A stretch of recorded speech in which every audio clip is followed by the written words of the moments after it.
নমস্কার। কবি অপূর্ব দত্তের লেখা কবিতা রুমির চিঠি। মা গো, আমার মা, তোমার সঙ্গে আড়ি একটা কথাও বলবো না।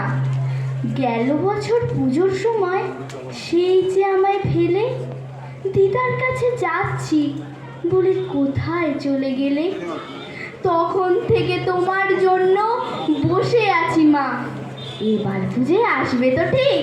সত্যি বলো না? বাবাটা মা এতই বোকা, কিছুই জানে না। যতই বলি কাল আসবে মা, মোটেই মানে না।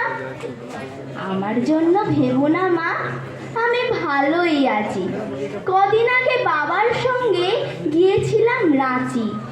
বিল্টু মামা, চুমকি মাসি খেলনা দিল কত, আমি কি আর যত্ন করে রাখতে পারি অত? ফেরার সময় ঝুমঝুমিটা ভেঙেই গেল পড়ে। সত্যি বলছি, আমি না মা ভাঙিনি ইচ্ছে করে।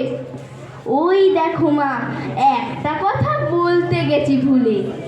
ময়নাটা না পালিয়ে গেছে পরশু খাঁচা খুলে।